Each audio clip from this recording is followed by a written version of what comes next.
Entonces, acabo de mencionar, repito para la grabación, que nos regimos por las pautas de convivencia que están en la página web. Y bien, todo lo que se vaya dando en el intercambio lo vamos a ir volcando a un documento compartido en el que ustedes pueden encontrar el objetivo del encuentro y la estructura que va a seguir. Y además hay un apartado donde pueden ir volcando las preguntas que les surjan y que ustedes quieran que nosotros le vayamos haciendo a Diego durante el conversatorio. Y casi al final hay un apartado bajo presentamos, donde les ir básicamente que se presenten, que pongan un nombre, desde dónde se están conectando, y en una breve oración qué es lo que esperan llevarse de este encuentro. Creo que no me estoy olvidando de nada. Paz, cualquier cosa me decís, pero para no sacar más tiempo, me paso la palabra a ustedes para anotar. Sí, si quieren, estamos en este momento, en esta parte del documento, en la primera actividad, nos presentamos, ahí les vamos a pedir que, como dijo Jessy recién, completen su nombre, su ciudad, de dónde se están conectando y qué es lo que esperan de este conversatorio. También van a encontrar la hoja de ruta, y más abajo, las preguntas. Acá en este apartado pueden dejarle las preguntas a Diego. Ahí está. No sé qué pasó. En este apartado pueden dejarle las preguntas a Diego, se las vamos a hacer. También pueden usar el chat, o si se animan también abrir el micrófono y hacerla viva voz, bienvenido. Bueno, me toca presentar a nuestro invitado, quiero decir de lujo. Me animo a decir de lujo. Digo, tengo que leer el currículum. Siempre digo, no me lo aprendí de memoria, así que voy a por ello. ¿Sí? Espero no equivocarme. Diego es politólogo, magíster en Administración y Políticas Públicas por la Universidad de San Andrés, y doctor en Ciencia Política y de la Administración por la Universidad Complutense de Madrid, España. Se desempeña desde 2015 como presidente de la Asociación Argentina de Estudios de Administración Pública. También es director del Núcleo de Estudios de Gestión Pública de la Universidad Metropolitana para la Educación y el Trabajo, UMED. Fue profesor de grado, o es profesor de grado, en la Universidad de San Andrés y de posgrado en diferentes universidades del país y del exterior. Ha publicado 5 libros, diversos artículos en revistas especializadas en Administración y Políticas Públicas. Se desempeñó como asesor en distintos organismos a nivel nacional, provincial y como consultor en organismos internacionales, en cuestiones relacionadas a la utilización de las tecnologías digitales para fortalecer las capacidades de la gestión pública. ¿Cómo estás, Diego? Bienvenidos al 7º conversatorio de Metadocencia sobre gobernanza. Gracias, Paz, gracias, Jessica, gracias a todo el equipo de Metadocencia por la invitación a ser parte de este conversatorio, este ciclo de encuentros. Y también gracias, como yo siempre digo, aprendemos cuando hacemos, pero aprendemos más cuando podemos reflexionar sobre lo que hacemos. Y en ese sentido, la invitación fue una excelente oportunidad para parar un poco la pelota y sentarme a escribir algunas ideas en relación a mi experiencia de gestión en el ámbito académico y en el ámbito de la gestión de organizaciones de la sociedad civil. Por lo tanto, digo, gracias por la invitación y gracias también por hacerme reflexionar sobre mi accionar en el mundo de las organizaciones, y por supuesto felicitarlos por el proyecto. Y no lo digo porque estoy acá, sino a la inversa. Digo, estoy acá porque me entusiasma mucho un espacio de estas características, un espacio colaborativo que apuesta a la educación y el conocimiento abierto. Dicho esto, yo lo que tenía pensado en este espacio, tratar de hacer de la manera más dinámica posible, o menos aburrida posible, un diálogo, en donde quería compartir básicamente 2 cuestiones. Digo, por un lado, contarles mi experiencia al frente de la Asociación Argentina de Estudios de Administración Pública. Podríamos hablar de algunas cosas que he hecho en San Andrés. Podría hablar de lo que yo considero que es una especie de hija institucional, que es la Universidad Metropolitana para la Educación y el Trabajo, una primera universidad en América Latina impulsada por una organización sindical, hoy cogestionada por más de 70 organizaciones sindicales. Ahí armé la licenciatura en Políticas Públicas, dirigí la Facultad de Políticas Públicas y Gestión Ambiental, y armé un centro CONICET, el CIT, el Centro de Innovación de los Trabajadores, un centro de triple dependencia, porque no es solamente el CONICET y del OMET, sino también de un conjunto de organizaciones sindicales que aportan financiamiento para el desarrollo de una investigación muy aplicada, pensando en los desafíos cada vez más complejos del mundo del trabajo. O también podría hablar, un poco lo que contaba Paz, de mi experiencia en el mundo de la gestión pública, como asesor, como consultor, en diferentes organismos y en diferentes etapas de mi vida profesional en el sector público, que como dice Pablo Gerchunov, sí, un conocido profe, pasar por la gestión pública te hace morder la manzana de la comprensión.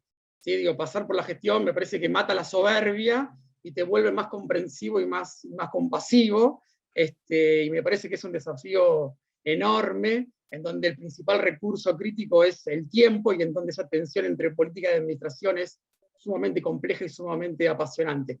De todos modos, insisto, podemos charlar sobre eso, pero teniendo en cuenta lo que es metadocencia, pensé orientar la primera parte en relación a una breve historia de la Asociación Argentina de Estudios de Administración Pública, porque entiendo que es un espacio que tiene bastante afinidad, o tiene más afinidad con metadocencia que la universidad o el mundo de la gestión en lo público. Y después, en la segunda mitad, muy brevemente, compartir con ustedes una serie de aprendizajes propios, ¿sí? De todos estos años de experiencia. No me atrevería a llamarlos lecciones, mucho menos recomendaciones, pero sí aprendizajes en clave gobernanza para este momento en el cual se encuentran ustedes.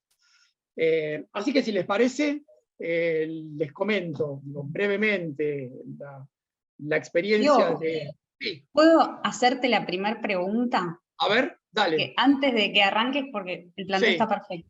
¿Por qué ciencia política? ¿Por qué decidiste estudiar ciencia política? De estudiante secundario siempre me interesó los problemas vinculados a la política, vinculado a lo público, y entendí que era esa la carrera. Estaba entre comunicación y ciencia política, me terminé orientando a la ciencia política porque siempre me interesaba estas construcciones colectivas, y la construcción de lo público. Probablemente, si hoy tuviera que volver a elegir la carrera, no sé si elegiría ciencia política.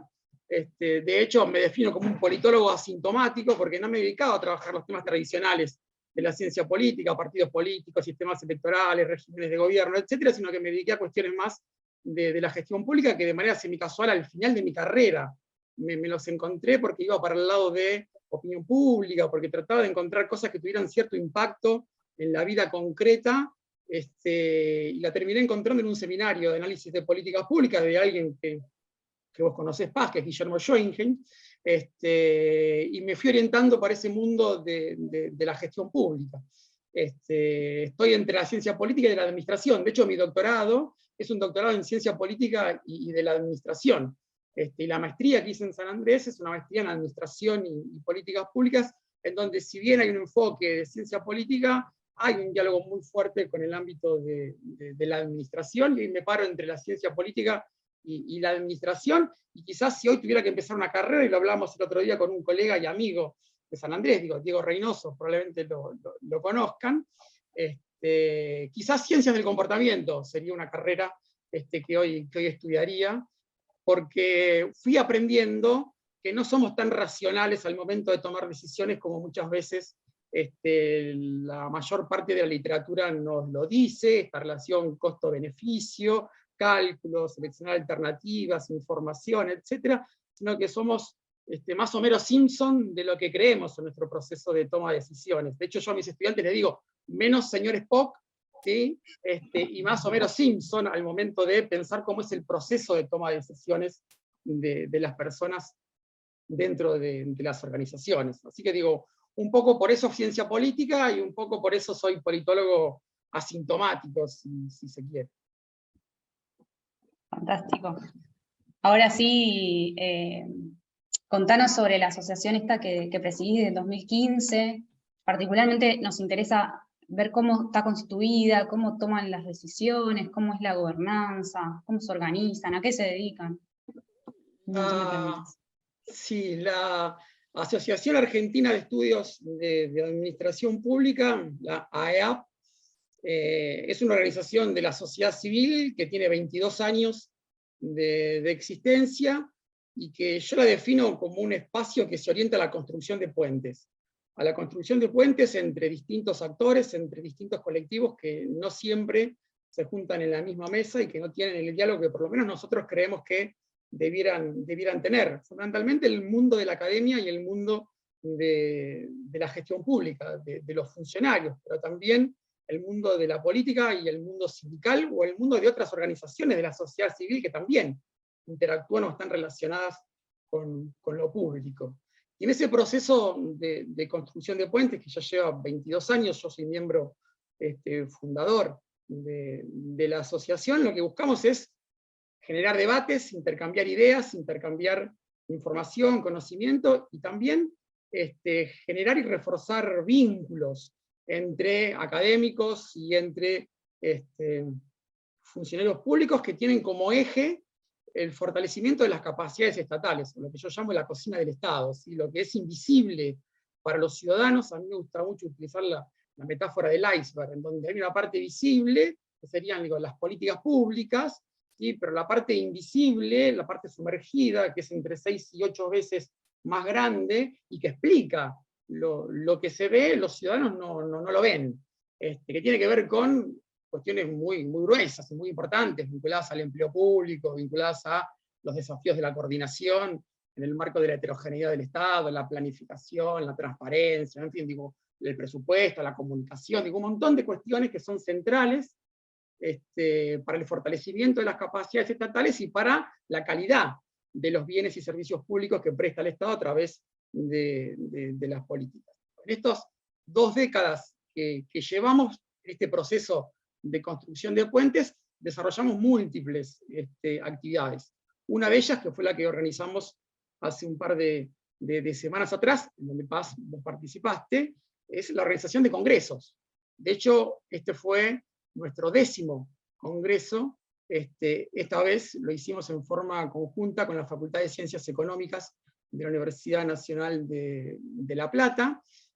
Si bien lleva el nombre de tercer congreso, en realidad teníamos 7 congresos anteriores con otras organizaciones y con jefatura de gabinete, y luego por las tensiones político-partidarias y por diferentes vaivenes, ese vínculo se fue erosionando, y decidimos, junto con universidades que forman parte de nuestra red, de nuestro ecosistema, relanzar los congresos de administración pública. Hicimos el 2018 con la Universidad Nacional de Rosario, el 2019 con la Universidad Nacional de Entre Ríos, y hace 2 semanas atrás, finales de septiembre, nuestro tercer congreso con Ciencias Económicas de la Universidad Nacional de La Plata. Organizamos congresos, organizamos seminarios, organizamos simposios, ¿sí? Ahí veo el comentario de Laura, probablemente en un par de años vayamos a Córdoba, tenemos un nodo importante en Córdoba, y ojalá podamos ir a Córdoba a hacer nuestro próximo Congreso Nacional de Administración Pública.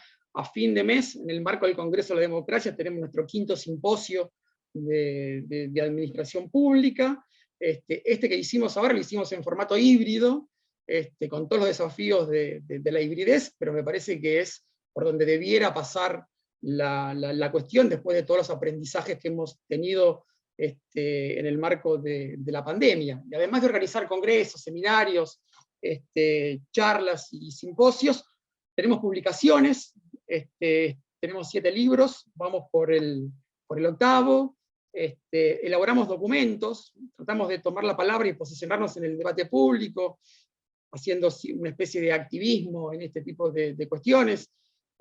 Una de las cuestiones que trabajamos es el tema de empleo público, en el cual nos parece que Argentina tiene un largo camino por recorrer en materia de ingresos por concursos, formación, desarrollo de carrera, competitividad salarial, evaluación de rendimiento, bueno, una larga cantidad de etcétera. Elaboramos un documento en 2018, 2019, donde lo presentamos a los diferentes referentes técnicos y políticos de las coaliciones más importantes de ese entonces, con un diagnóstico desde nuestro punto de vista cómo estamos en materia de empleo público, no estamos bien, y algunos lineamientos de acción que nosotros considerábamos que era importante tener en cuenta para fortalecer el tema de empleo público en el Estado. Digo, suele ser un lugar común esto de las personas son el principal activo de las organizaciones. Que sea un lugar común no quiere decir que no sea cierto, es cierto, sin embargo, lamentablemente no se hace mucho desde el Estado por los 3 y pico de millones de trabajadores estatales que hay a nivel nacional, a nivel provincial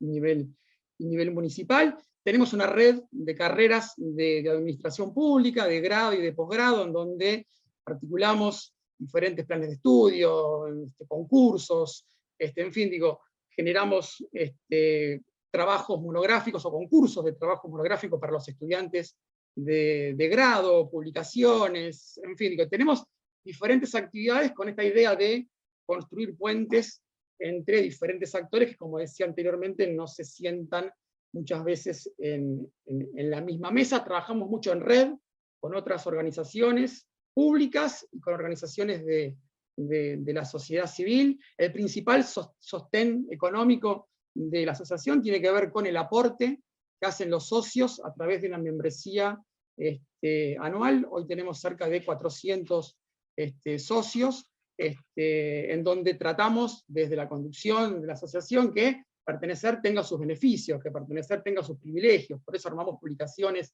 de los socios tienen beneficios, están eximidos del arancel de los congresos y de las demás actividades que pueden ser pagas. Armamos actividades especiales y exclusivas para socios y para socias, difusión de las maestrías, de los doctorados y las demás charlas y demás actividades que tienen nuestros socios desde nuestras redes. Tenemos una comisión directiva que yo presido,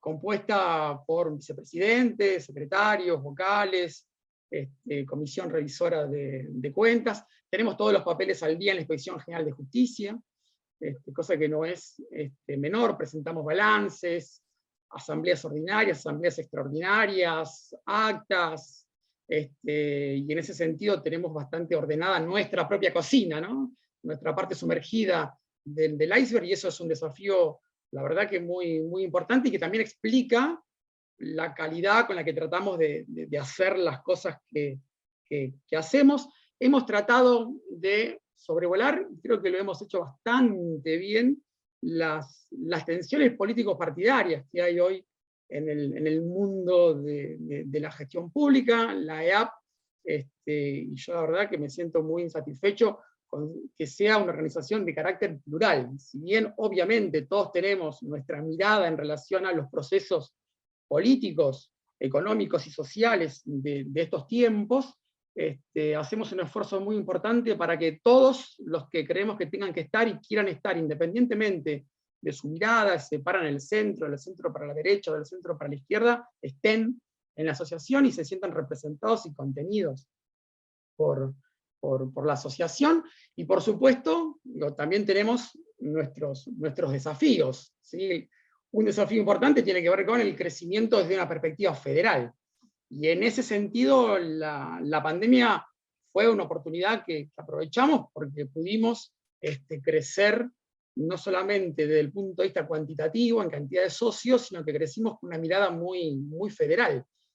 Y de hecho, lanzamos nodos de la asociación en diferentes regiones en donde había socios y socias, académicos, funcionarios, dirigentes sindicales y políticos interesados en lo público, muchos de los cuales ni siquiera se conocían entre sí, pero la asociación permitió fortalecer eso, generar y fortalecer esos vínculos. En la Patagonia, en Rosario, en Paraná, en Córdoba, en La Plata. De hecho, el congreso que hicimos con la Facultad de Ciencias Económicas de la Universidad Nacional de La Plata, el nodo La Plata de la EAP, tuvo un protagonismo muy, muy importante. Por lo tanto, ahí me parece que hay un desafío central en el tema de crecer, y crecer desde una perspectiva federal. Tenemos obviamente el desafío de cómo nos financiamos, ¿sí? más allá de las contribuciones de los socios y de las socias, ¿sí? Ahí tenemos un tema pendiente que es explorar el mundo de la cooperación internacional. Hasta ahora no lo hemos hecho y es un tema que tenemos pendiente. Decidimos no involucrarnos en actividades de capacitación para no pisar las actividades que ya realizan nuestros propios socios, ¿sí? Por lo tanto, no incursionamos en el mundo de la capacitación, a pesar de que hemos tenido diferentes propuestas para que desde la EA brindemos cursos de formación en diferentes cuestiones. Fue una decisión que se mantuvo desde el comienzo de la asociación, hace ya más de 22 años, y que tiene que ver con esto de no pisarnos, como decía anteriormente, con las actividades que nuestros socios realizan, por ejemplo, desde las universidades. Y tenemos otro desafío no menor, que tiene que ver con una gestión más profesional.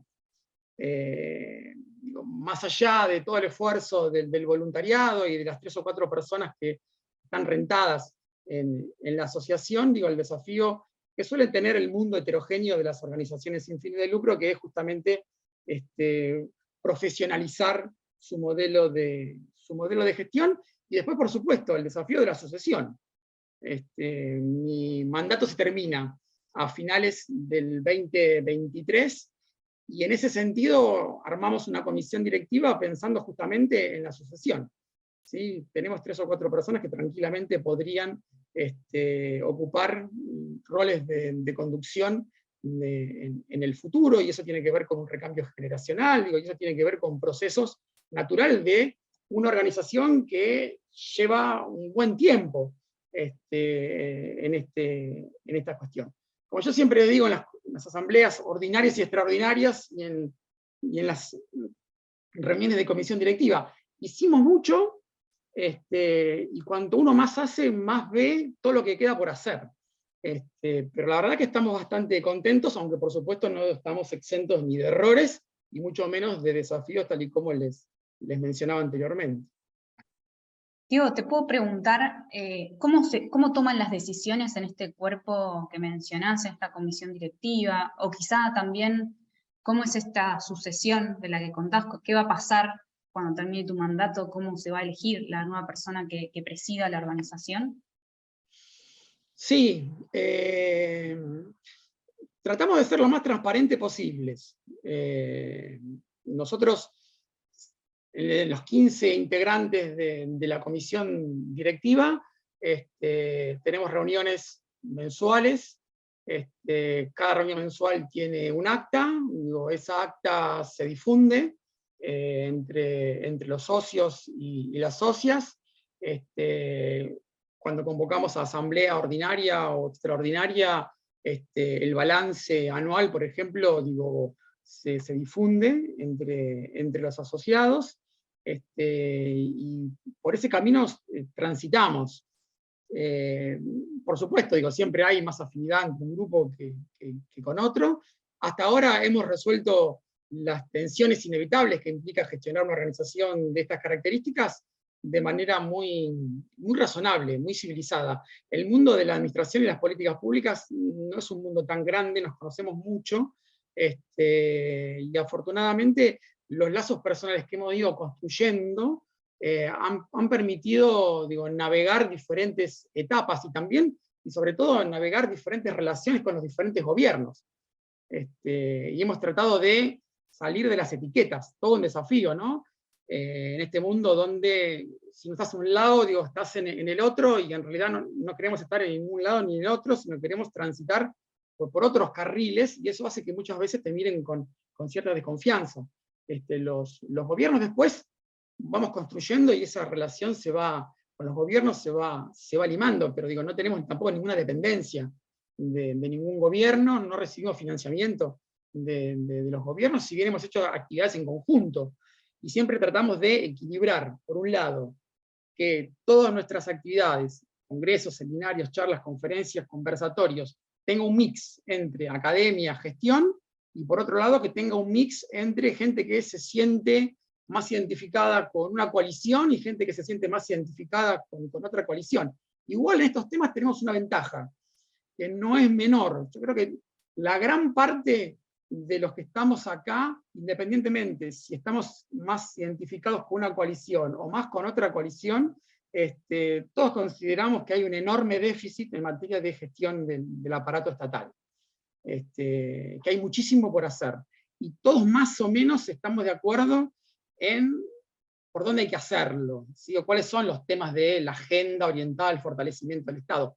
Hablamos de empleo público, hablamos el uso de tecnologías digitales para simplificar procesos, para simplificar la vida del ciudadano cuando se vincula con el Estado, cuando el ciudadano se vincula con el Estado, fundamentalmente lo hace para hacer trámites, y muchas veces los trámites suelen ser muy engorrosos, digo, hay serios problemas de interoperabilidad en el Estado argentino. Cuando pienso en el Estado, lo pienso en los 3 niveles, ¿no? Digo, nación, provincias y municipios, los desafíos que hablábamos anteriormente de la coordinación, la evaluación y el monitoreo de políticas, tema de la planificación, digo, ahí hay mucho más consenso, y de hecho que haya esos consensos hace que las conducciones, los temas de nuestra agenda sean bastante más consensuados de lo que podría ser en otro espacio. Bien, tengo un montón de preguntas de las personas que están participando de esta conversación, así que las agradezco. La primera dice, bueno, no voy a empezar por la primera, sino por la segunda, que quizás es menos compleja para abordar, es si conoces algún modelo de gobernanza de organizaciones, sean públicas o privadas, que consideres innovador, en qué contexto se da ese modelo de gobernanza y qué características tiene. ¿Hay otra más compleja que esa? Montón. Porque Un montón. ni me quiero imaginar, entonces, el grado de complejidad. La verdad que no. Digo, para ser sincero, no. Sí se habla mucho de, pero la respuesta más sincera es no.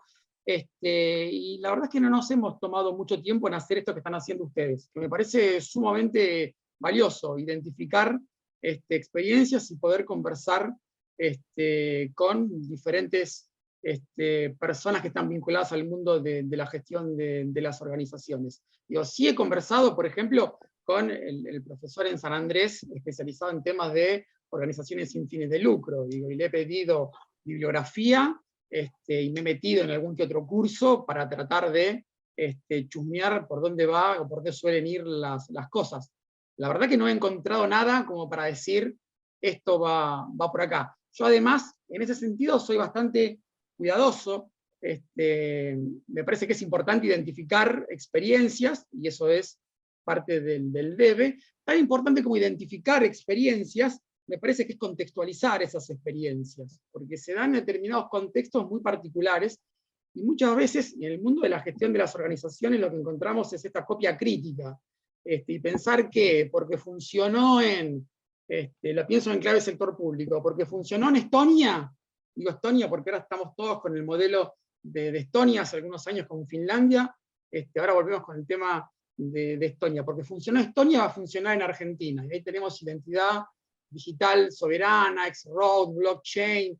Digo, Estonia es Estonia, y está muy bien conocer Estonia, pero es un país centralizado, digo, es un país con 1,5 millones de habitantes, con una extensión territorial similar a la de Tucumán, y parte del tren de la Unión Europea. Entonces, gran parte de lo que hace Estonia hay que entenderlo en ese contexto, si no es imposible entenderlo. Y también, desde mi época de consultor en organismos internacionales, cuando me decían, tenés que mirar la ventanilla única de comercio exterior de Panamá. Sí, la miramos, pero es Panamá. Digo, desde el punto de vista de la complejidad política, económica y social con México, Argentina y Brasil, es muy distinta. Entonces, identificar experiencias me parece muy importante. Ahí reconozco que no tengo respuesta para esa pregunta, pero sí esto, tan importante como identificar experiencias, es contextualizar, porque no tenemos en nuestra disciplina, en la gestión, leyes de la gravedad. No hay recetas universales. Lamentablemente, digo, es una ciencia y es un arte, es una ciencia blanda, ¿sí? En donde el contexto es fundamental. Siempre yo trato de tomar distancia esto de, ante la duda rompa el vidrio y descentralice. Digo, de las recetas de ese estilo, yo trato siempre de correrme, porque además la experiencia, digo, Paz lo sabés muy bien, digo, en el ámbito de la educación, por ejemplo, la descentralización no funcionó, terminó reforzando en la década de los 90 las desigualdades. ¿Sí? Y en otros países la descentralización quizás funcionó. ¿Por qué? Porque había capacidades en las instancias de gobierno de provinciales o locales para asumir ese tipo de responsabilidades. Entonces lo que funciona en un lado puede no funcionar en el otro porque hay diferentes contextos. Lo mismo que el tema de la delegación, ¿sí? Que también es una especie de mantra, hay que delegar. Sí, ahora, si vos no tenés a quién delegarle, lo que haces es transferir el problema, digo, a otro lado con el agravante de la fragmentación. ¿Sí? Entonces, delegar siempre y cuando vos tengas capacidades en las personas que van a recibir esas facultades, esas responsabilidades para ejercer. Eso. Gracias, Diego, por compartir esta experiencia. Me parece que es clave y es uno de los desafíos que también compartimos en la región, ¿no? El tema de las capacidades instaladas, las desigualdades estructurales, atender el contexto es muy distinto de lo que nos pasa a nosotros que lo que pasa en el norte global. Y en ese orden de cosas, te pregunto también, no hace falta que tengas la respuesta, estamos acá viendo qué sucede. ¿Qué desafíos de gobernanza existen en nuestra región? Que puedas identificar, o a partir de tu experiencia, que puedas compartirnos algún desafío de algún proyecto, de alguna organización en la que hayas participado, que hayas identificado en el camino, en la implementación, en el diseño. Múltiples. Enumero muy brevemente. Si pensamos en el ámbito de lo público, si tuviera que definir en 2 palabras el Estado en Argentina, yo hablaría de heterogeneidad desarticulada. ¿Sí? Digo, múltiples organismos con diferentes objetivos, recursos, intereses, diferentes niveles de desarrollo organizacional, que dialogan muy poco entre sí. Como yo siempre digo, el Estado en sentido amplio no asume el costo de su estructura y de su complejidad, se la traslada a los ciudadanos, no viajan los datos y viajan las personas de un organismo público a otro llevando papeles. Y quienes más sufren son los que menos tienen, que son los que necesitan más del Estado. El ejemplo que yo siempre pongo ahí es el ejemplo de la asignación universal por hijo, un programa de transferencia condicionado, un programa de protección social que tiene un 20% de ese ingreso sujeto a que el ciudadano demuestre certificados de vacuna y certificados de escolaridad. Y en la práctica, ¿cómo funciona? Y regularmente tiene que ir ese ciudadano a un hospital público a pedir un certificado en papel, tiene que ir a una escuela pública a pedir otro certificado en papel, y con esos 2 certificados tiene que ir a otro organismo público para demostrar que cumplió con la condicionalidad del calendario de vacunas y la condicionalidad de la regularidad en la escuela. Digo, 3 organismos públicos que no dialogan.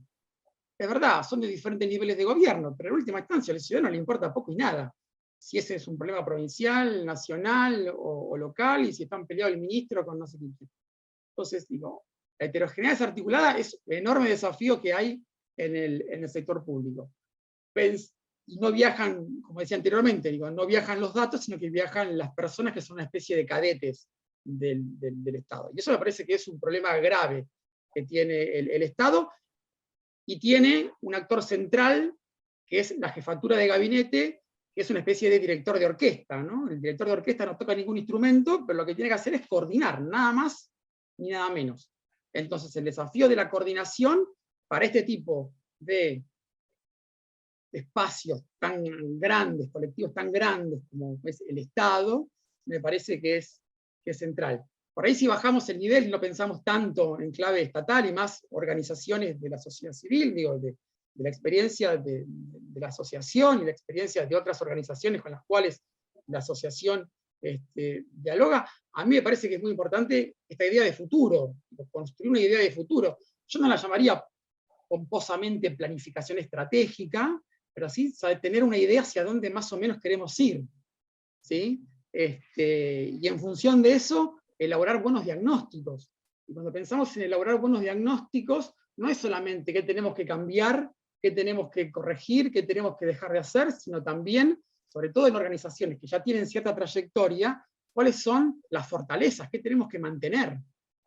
Digo, de mi experiencia en el ámbito de la consultoría, muchas veces encuentro con organizaciones en modo cambio. El cambio paga, ¿sí? La innovación, el cambio, pero muchas veces lo que encuentro es la fatiga del cambio, el cambio sin ningún tipo de hacia dónde queremos ir, y se genera esta fatiga del cambio. Y como a mí siempre me gusta decir, una organización es un equilibrio entre continuidad y cambio. Tiene que haber cambio, pero también tiene que haber continuidad y apalancarse en las fortalezas, porque en última instancia todo proceso de gestión del cambio requiere de viabilidad política.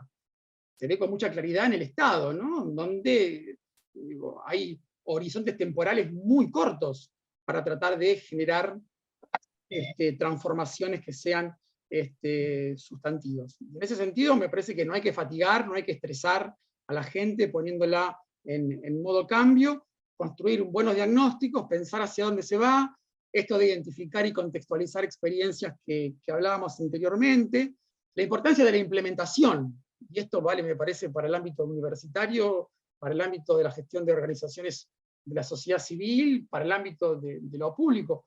Mi experiencia lo que demuestra es que ponemos mucho más énfasis en la planificación, en la formulación, en los diagnósticos, y no ponemos el mismo énfasis en la implementación. Y en la implementación es donde las cosas pasan. En la implementación es donde empezamos a mover la rueda. Hay un colega que siempre dice que la planificación o el diseño es la etapa de los arquitectos y de los ingenieros, y que la implementación es la etapa de los carpinteros, los gasistas matriculados, los electricistas, los plomeros, la gente que tiene que lidiar con la cotidianidad, la gente que tiene que lidiar con las rutinas. Y ahí mi experiencia lo que demuestra es la importancia del incrementalismo. Quizás la receta para los fracasos es el cambio radical, ¿no? Pretender cambiar todo de la noche a la mañana, y en realidad mi mirada, a riesgo de que sea considerada como conservadora, es mucho más incremental. ¿Sí? Lindblom, ¿no? La ciencia de salir del paso. ¿Sí?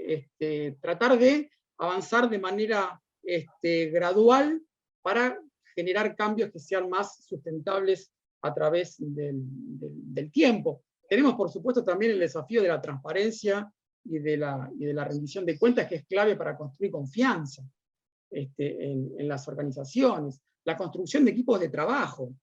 Cuando digo equipo no digo grupo, ¿sí? Digo construcción de equipos de trabajo que se conozcan, que discutan, que definan pautas de trabajo, que acuerden objetivos, que acuerden acciones.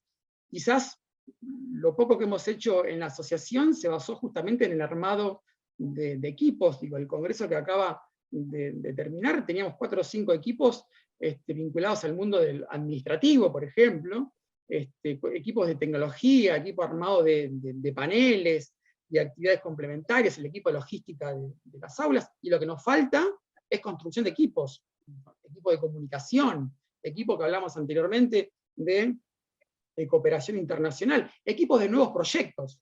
¿Sí?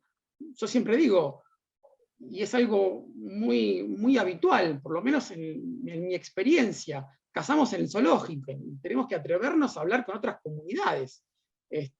Por eso es muy interesante el desafío de ustedes de generar diálogos o construir puentes con otros actores que no están en sus mismos temas de trabajo. Nosotros tenemos un enorme desafío de construir equipos para pensar nuevos proyectos, el desafío de monitorear y evaluar. Yo siempre les pregunto a mis estudiantes de grado si estudiarían lo mismo para una materia que evalúa que para una materia que no evalúa. Obviamente está quien primero trata de dar una respuesta políticamente correcta para decir no, sí, porque a mí lo que me interesa es la formación. Mentira. ¿Sí? Después no estudiarían lo mismo.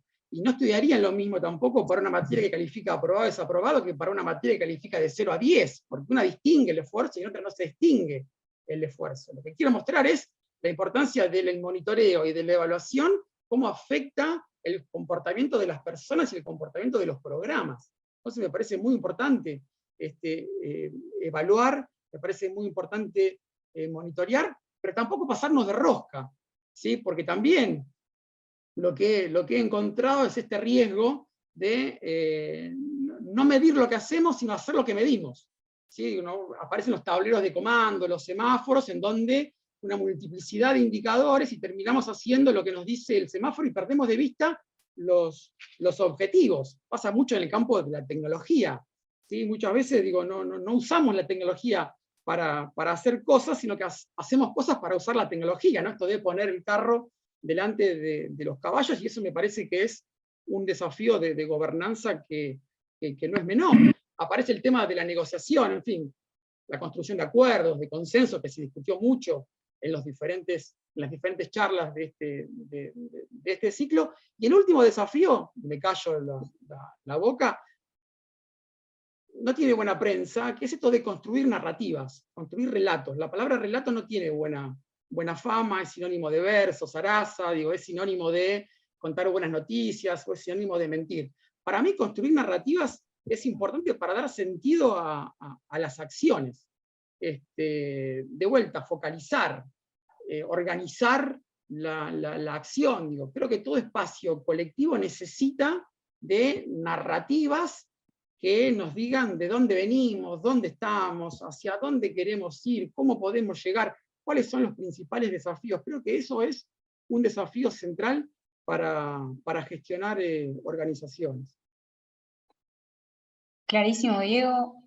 Yo tengo un montón de preguntas y la gente tiene un montón de preguntas más. Tenemos poco tiempo, así que voy a tratar de ser justa.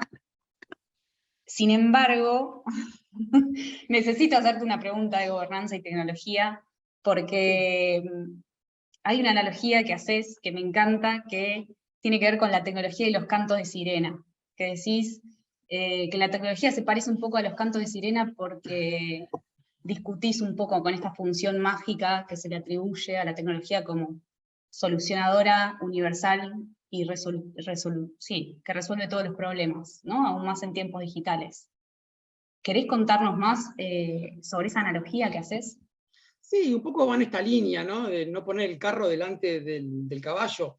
Uno ve la experiencia internacional y también nacional, las cosas más interesantes que se hacen en la gestión pública y que se hacen en la gestión de organizaciones, se hacen a partir del uso intensivo de tecnología. Me especialicé en los últimos años, o décadas quizás, en este tema de la importancia de la tecnología para rediseñar procesos, para mejorar la eficiencia y la eficacia de la gestión. Y vi experiencia de la Administración Federal de Ingresos Públicos, Dirección Nacional de Migraciones, el Ministerio del Interior, ANSES, en fin, Banco Central, un montón de experiencias nacionales e internacionales que hacen un uso estratégico de la tecnología, pero también me encuentro con esta idea del fetichismo, ¿no? de la tecnología, como si ante la duda haga una app y se van a resolver todos los problemas de su organización. Claramente no es así, pero claramente no es así. Nos hemos encontrado muchas veces con, no sé lo que quiero, pero tengo que usar la tecnología. Y la pregunta es ¿para qué? Y en ese sentido me parece que, de vuelta, hay de todo. ¿Sí? Fabricio Scorolini lo planteaba con mucha claridad en el anteúltimo conversatorio, ¿no? La heterogeneidad, hablaba él, y es verdad, es decir, el Estado o las organizaciones de la sociedad civil, hay un mundo enorme, muy heterogéneo, donde hay de todo, y en donde encontramos experiencias interesantes de uso de tecnología, pero también esto del fetichismo de la tecnología, este mito tecnicista, que, haciendo una app automáticamente se van a resolver todos tus problemas y vas a vivir feliz por el resto de tu vida. De ahí me parece que hay que tratar de tomar distancia. Y de vuelta, lo dice alguien que se dedica a esto, ¿no? Al tema del uso de la tecnología para fortalecer capacidades de gestión en lo público. Bien. Acá hay otra pregunta que dice, en relación al comentario que hiciste sobre el comportamiento humano, ¿cómo crees que influye la cultura en la gobernanza y la gestión? Muchísimo, muchísimo. Cuando pienso en cultura, no es solamente los valores, ¿no? Lo que dice la organización que hace, o la visión, o la misión. Pienso en el trasfondo implícito que hay detrás de toda organización, en lo invisible. Y buena parte de la tarea del liderazgo es justamente eso, es transformar la cultura, y para transformar la cultura hay que tratar de explicitar una serie de supuestos básicos que sobrevuelan en la organización, y parte de la tarea del liderazgo me parece que es hacer visible lo invisible. Cualquier proceso de transformación digital en la gestión pública implica modificar cultura, y eso duele. ¿Sí? Digo, eso duele, pero es fundamental. Digo, la cultura en una organización es fundamental. Yo siempre le digo a mis estudiantes, es muy complejo abordar el tema de la cultura. Que sea complejo no quiere decir que no haya que hacerlo, quiere decir que es complejo, pero si queremos transformar organizaciones, la transformación está muy cruzada por lo cultural, de eso no tengo dudas. Es un proceso doloroso, muchas veces porque implica romper formas de actuar que están muy enraizadas en las organizaciones, ¿no? Ese trasfondo cultural que condiciona muchas veces lo que hacemos, y es como el pez y el agua. El pez no ve el agua.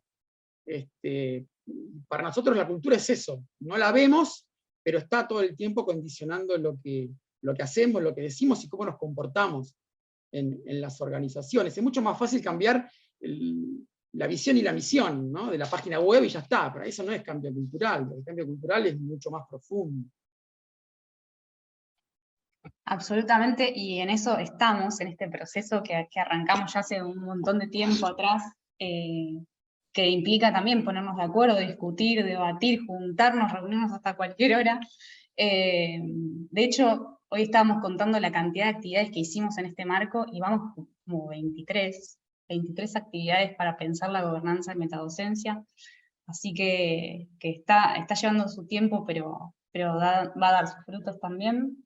Excelente. Tengo otra pregunta muy interesante que está relacionada con la colaboración, uno de los desafíos que identificaste un tiempito atrás. Dice, ¿cómo una organización o proyecto colaborativo que no tiene la capacidad para atraer la atención de otros actores, más o menos como tienen las agencias gubernamentales, puede atraer e incentivar la colaboración entre actores diversos que no tienen obligación y tampoco incentivos evidentes para colaborar? Yo creo que hay que hacer el esfuerzo de apostar a la construcción de nuevas ideas, hay que hacer el esfuerzo de desaprender y de aprender, hay que hacer el esfuerzo de arriesgar. Ahí hay todo un esfuerzo para posicionarse en el debate público, con temas que logren concitar la atención. Hay que pensar muy bien quiénes son los aliados.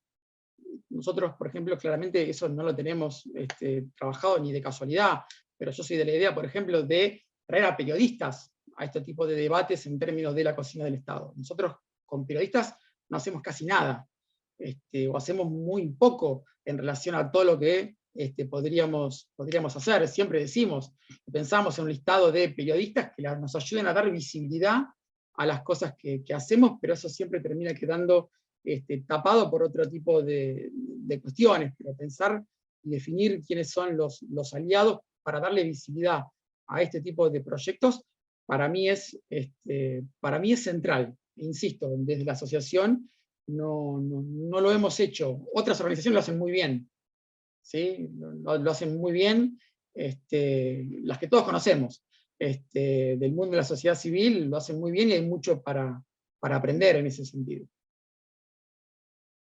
Gracias, Diego. Hay algunas preguntas más en el documento, pero me gustaría invitar a las personas a que se animen a tomar la voz, abrir el micrófono y hacerlas, si así se sienten cómodas en este ejercicio. Si no, sigo monopolizando las preguntas, pero no sé si es muy... ¿Sí?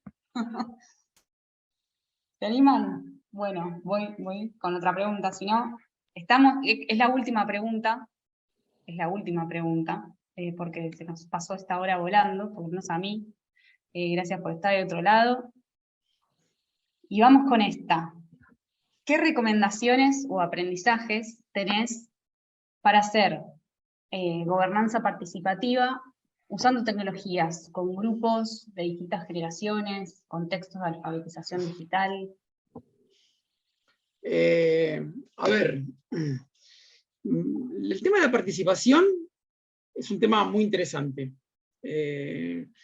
Yo por ahí tengo una mirada que no es la mirada tradicional sobre el tema de participación. No porque me importe el tema de la participación. Yo esto lo trabajo mucho con la gente del ámbito del Estado.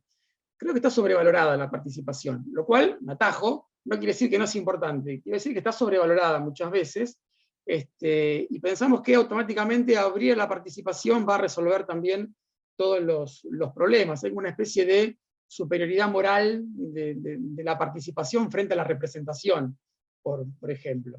Es verdad que no todos tienen intenciones de participar en la cosa pública, la inmensa mayoría no quieren, no pueden, no le interesa. Hay una especie también, en términos de participación, como si fuera una especie de recreación del ágora ateniense, en donde todos los ciudadanos tienen que ir a la plaza a deliberar, porque conocen. Yo de eso trato de tomar distancia, porque no hay una horda de ciudadanos golpeando los palacios para participar, y porque si la hubiera, yo no creo que automáticamente mejore la calidad de las políticas públicas. Creo que hay un tipo de participación que entra en tensión muy fuerte con el conocimiento especializado. Acá el ejemplo que yo doy siempre es el ejemplo del Brexit. Digo, está bien, vas al plebiscito, pero se te termina convirtiendo en un arma de doble filo. Cuando David Cameron convoca a plebiscito, la gente fue y por un ajustado margen dijo salgamos de la Unión Europea. Y hace 4 años que Gran Bretaña no da pie con bola, para ponerlo en términos académicos, ¿no? Y renunciaron 3 primeros ministros, más de 50 ministros. En el medio se dieron cuenta que si se volviera a hacer el plebiscito, ganaba la opción quedemos no, porque se dieron cuenta que salir era un lío bárbaro. ¿Sí? Y alguien planteó, vamos a volver a votar, porque si volvemos a votar, ¿sí? Nos quedamos. Se metieron en una especie de callejón sin salida. Ahí me parece que el tema de la participación, desde el ámbito de las ciencias sociales, creo que debemos interpelarlo un poco más. Me parece que toda participación contribuye a mejorar la calidad de las políticas públicas, digo, es un principio que no está tan corroborado desde el punto de vista empírico. Hay un tipo de participación que queda limitada a la frutilla del postre también, ¿no? Y no es la participación vinculada al diseño o a la definición de problemas. Y también cuando se piensa la participación, muchas veces queda limitada a un grupo de organizaciones de la sociedad civil. Como yo siempre digo, cuando pensamos participación, hay actores que no tienen capacidad de acción colectiva, ¿sí? Y que son los que más necesitan del Estado. Grupos que no tienen recursos para convertirse en actores de políticas públicas, y esas ideas, esos intereses y preferencias muchas veces quedan en un segundo plano. Dicho esto, no estoy diciendo cerremos a la participación de los ciudadanos, pero tengamos cuidado con el tema de la participación, porque lo que yo veo es que muchas veces se sobrevalora la importancia de la participación en la gestión pública, y también el mundo de las organizaciones de la sociedad civil. Yo estoy seguro que cualquier integrante de la comisión directiva de la asociación conoce mucho más y está en mejores condiciones de tomar decisiones que si yo llamo a plebiscito o a votación de socios. Estoy seguro. Porque son los que están en el día a día, son los que vienen gestionando, son los que tienen el conocimiento de la organización, de los problemas. Entonces, alarma contra incendios, ¿sí? Con el tema de la participación. Desde mi punto de vista, por supuesto, acepto tomates, críticas y todo lo que quieran tirarme en el mundo virtual. Sé que no es muy convocante una idea de estas características, pero para sacudir la modorra. Hay distintos niveles de participación, hay espacios genuinos, Totalmente. Hay participaciones como sí, que también vienen a validar decisiones ya tomadas. Totalmente. Así que no es contradictorio, al contrario, para mí está bueno pensar y también incomodarnos con preguntas, con comentarios, con observaciones, porque de eso se trata también. No quiero robar mucho tiempo más de ustedes y de Diego, les dejo una encuesta sobre el conversatorio de hoy, y si tienen unos minutos más nos quedamos con una última pregunta, comentario, observación, y si quieren compartir, si se animan. Yo sí tengo y bien rápido. Es que Dale. yo coincido completamente con Diego, pero creo que hay una intersección. La participación, cuando es bien canalizada, sí puede llevar a crear, a co-crear, ¿no? Soluciones. Perdón, Eunice Mercado. Y la pregunta es esa, no todos estamos habilitados para participar de todo el tiempo, pero entonces el trabajo de organizaciones como Metadocencia o proyectos que queremos crear o co-crear con otras entidades, hay mucho trabajo atrás de crear comunidad, de identificar quiénes sí son esos que naturalmente están interesados en los temas en los que yo estoy trabajando y además tienen algo interesante que contribuir. En algún momento contaremos la experiencia, pero abrir la participación de a todo el mundo, digo a reserva de que Diego tengas otra observación, es algo loable, es algo noble, pero en términos de lo que te va a producir para mejorar una solución, yo creo que no necesariamente. O sea, el esfuerzo, el músculo atrás está en crear comunidad. Y por eso estoy aquí. Absolutamente, absolutamente. Estamos totalmente de acuerdo. Muchas veces lo que yo veo es que nos vamos al otro extremo con el tema de la participación, y detrás de algunas ideas que pueden ser muy glamorosas, terminamos convirtiendo, o terminamos agravando los problemas. El Estado tiene, más el Estado argentino, serios problemas en términos de capacidades de gestión, en términos de producción de bienes y servicios de calidad, digo, estamos todos de acuerdo, y en términos de representación. Que el Estado tenga estos problemas no quiere decir que la Asociación Argentina de Estudios de Administración Pública tenga una mayor legitimidad para, ¿sí? Pero que hay que abrir instancias de participación, estamos totalmente de acuerdo, y también esto que decíamos anteriormente, interpelemos el concepto de participación, porque también yo lo que he encontrado muchas veces es un tipo de participación, no quiero generalizar, un tipo de participación muy simplista, del estilo: ustedes, los políticos y los funcionarios públicos, son feos, sucios y malos, nosotros, las organizaciones, la sociedad civil, somos buenas, bellas y bonitas, y sabemos lo que tienen que hacer. Yo de ahí trato de correrme. De vuelta, la gestión pública es muy compleja, y no lo digo para exculpar de errores que pueda haber habido en los últimos años o en las últimas décadas en la gestión del Estado. Hemos aprendido que puede haber democracia, y afortunadamente hay democracia, pero eso no implica instituciones que ofrezcan buen gobierno, ¿sí?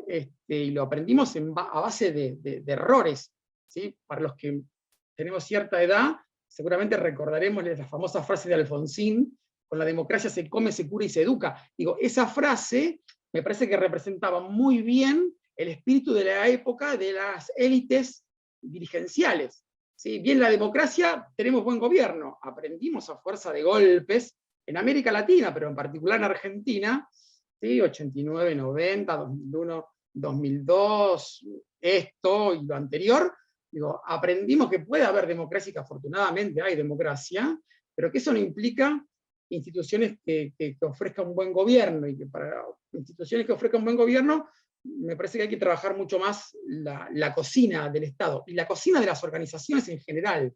Estas cuestiones de la planificación, la coordinación, la transparencia y la rendición de cuentas, el tema de las personas, las tecnologías digitales, la evaluación y monitoreo, construcción de equipos, etcétera, etcétera, etcétera.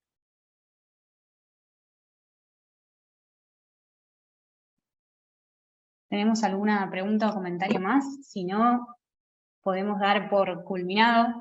Sí, Inés, te veo. Ah, no. Estaba diciendo chao, pero Ah, bueno. gracias, Inés. Bueno, les agradecemos a todos y a todas por estar acá. La verdad fue un honor, Diego, siempre tenerte y escucharte en estos espacios. Gracias por compartir tan generosamente tu conocimiento y experiencia. Y nos volvemos a ver en el próximo y último encuentro abierto de gobernanza de metadocencia en 15 días, ¿no? El próximo miércoles, alguien que me ayude con el miércoles 26. 26 de octubre. Miércoles 26 de octubre Perfecto. seguro.